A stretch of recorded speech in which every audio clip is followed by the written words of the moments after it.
How y'all doing? Welcome back to Easybkitchen. We got a very special show for y'all tonight. We're featuring Wilder Embry. He's in the house. His new album, The Bottle. It kicks ass. Okay, I just saw it in Nashville. CD release, unbelievable. And wow. It is me, Wilder Embry. This is my first record that was 2004. It was really 2005, but I made a mistake of copywriting it in December, which I now know is shelf life prohibitive. This is my record Squander, 2008, and the brand new record, The Bottle, recorded in Nashville, Tennessee, and sure to be good for me. All right, for this special dish, I'm giving it to Wilder. Word.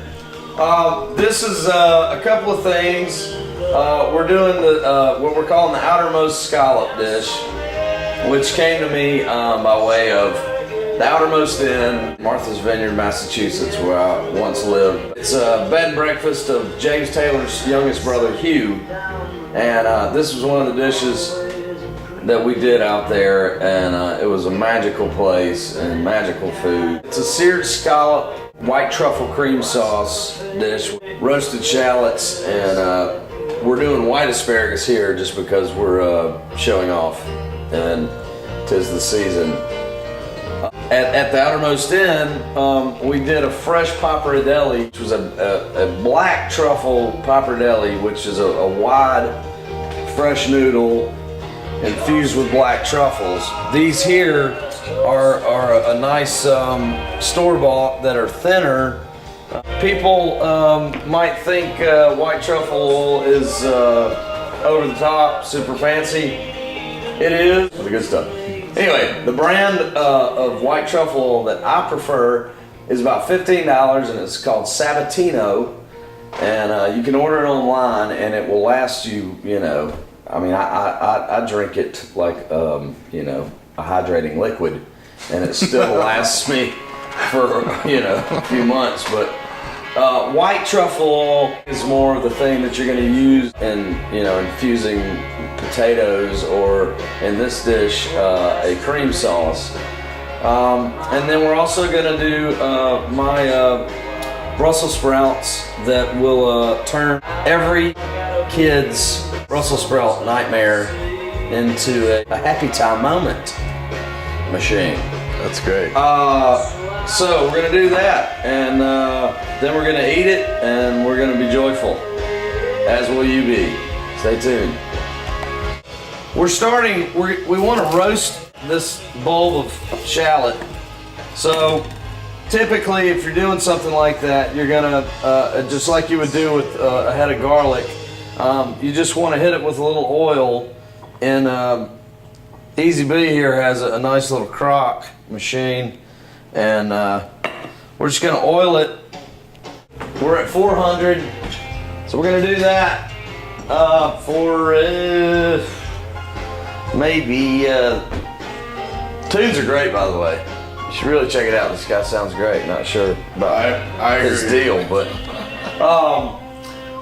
till it's soft, which would maybe be 15, 18 minutes. Yeah. A thing on pasta, salt it, time it to where, and it's al dente. Italian, it means to the tooth, which means just a certain level of hardness but doneness, because all those starches live on the noodle. As soon as you go putting water on it, cooling it or whatever, your sauce just falls right off of it, and it's just a miserable mess. So just do what's perfect and not what's a miserable mess. So, in scallops, these wonderfully sweet, sea, oceany smelling. Look for that, and look for that at Atlanta Seafood Market, which is the greatest blessing Gainesville, Georgia has ever known, ever. We just had lunch there today, and man, it's just tip top. The Brussels sprouts are just a blanched, strained, and then sauteed with butter, and at the end hit with fresh garlic and balsamic vinegar. A note on garlic is that, you know, people think it's a starting ingredient. It's not, it's a finisher. The flavor that you taste in restaurants that you love so much is just that, you know, and yet I see a lot of home cooks like, okay, before I put in the meat, I'm gonna put in the garlic. Well, good luck. So, we'll get this dish started. All right, a quick word on the white asparagus, okay? This is something that I discovered in Spain. It's a fantastic taste, very light. This type of asparagus has to be peeled first. All right, so our shallot has been properly roasted in the crock machine, busted, or a little dump fashion. Not sure how appetizing that term was, but you just want to give it a rough chop. To cut, choppily is textured food. You want as many edges on everything that you do. It's better than anything that is just a straight perfect cut. Trust me, it's flavor. You know, there's flavor and then there's how it's done that makes flavor upon flavor. And you know that's what it's about in Easy B's kitchen. Flavor, that's flavor, right. Flavor. We're just gonna do it with the hot water, then a quick blast of cold water, and then into the saute pan, and then delicious. Whoa! So we'll see you there. So we're blanching the Brussels sprouts. We're going into some salted water here. So these are ready to go. I mean, it's just ever so slightly boiled, drain, strain. On this, it's cool to flash it with some cold water because you want to stop them from cooking. The deal on scallops is you want dry packed, okay? Otherwise, it's all filled with water. It's not that it's a lesser quality, but it's gonna compromise your pan searingness, okay?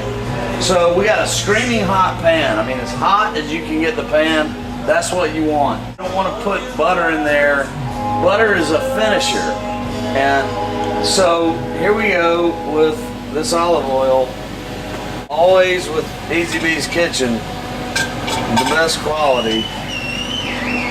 And then I'm just gonna take these beautiful sea scallops, Flames. and you just wanna